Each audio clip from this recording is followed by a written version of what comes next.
yak ng grupo ni BBM Marcos at saka grupo ni Duterte. Kung tayo tanongin ma'am, sino ang mas gusto nyo suportahan? Pinagbibentahan. Grupo ni BBM Marcos o grupo ni Duterte? Ito ma'am, opinion na ng tao ma'am.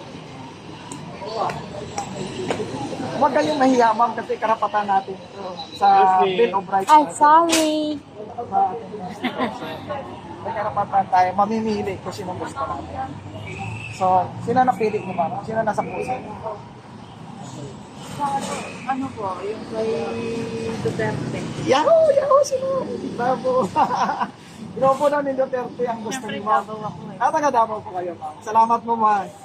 Ito, biroan lang namin para sumaya kahit pagod na po. Sige ma'am, salamat ha. Mabalikan mo na. Thank you. Yung Shoutout po. Yan. Pwede ko kayo mag-shoutout, sir. Anak, ilang taon ka na? Ito si sir. Oh, 21. So, nagbuboto na to. bumubuto na yan. Isang question lang, anak, madali lang sagutin. Kung sakaling lalaban ng mga Duterte sa Senado, boboto mo ba?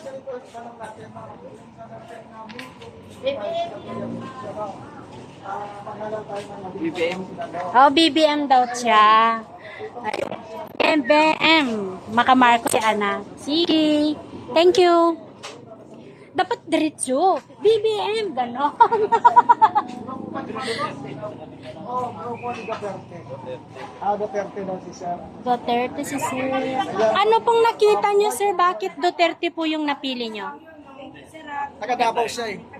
Ano yung ano, lagaw? Taga Mindanao siya. Oh, Mindanao.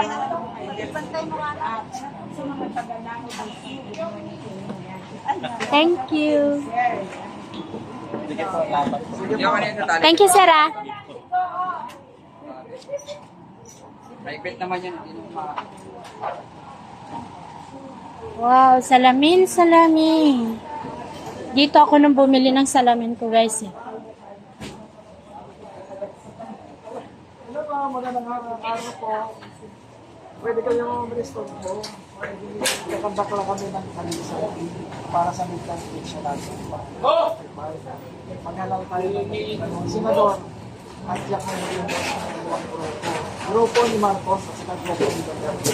Kung kayo tanong mo ba, sino ang susuport natin?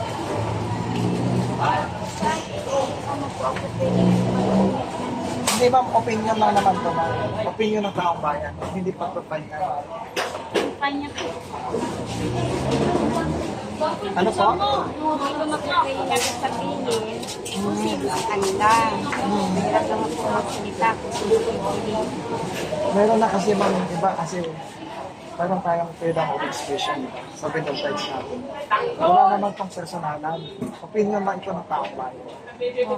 Sino ang pipiliin niyo ma'am sa suportahan, sa puso niyo? Grupo ba ni Marcos? Grupo ni Duterte? Sa Marcos ayaw. Wala namang problema yan ma'am. Salamat po ma'am. Salamat. Thank you. Kinakalam po namin yung desisyon nyo. Thank you very much. Nilikod. Nag-survey lang kami sir no, magandang Init pa, pagitna ka. Pwede kayong makinig sa Ay, pagitna ka, pagilid pala. Nadali tayo dito. Mainit. survey lang ito sir. marami kang gawin sa rin. Hindi, saglit lang to. Wala pang 1 minute. Habang nagaganyan. Habang nagaganyan katanong-tanong lang. Pwede po. Anong tanong yan? Bawal yan. Ay, uy, hinahanap namin kayo. Sa darating na May 2025, Uy, wait lang. midterm Mga election, to. maghanap tayo ng 12 Iba kasi sila mag-survey. Dire-diretso. Hindi na yung maraming tanong. Ayun, sir, tara. Tara. Oh, sige yan.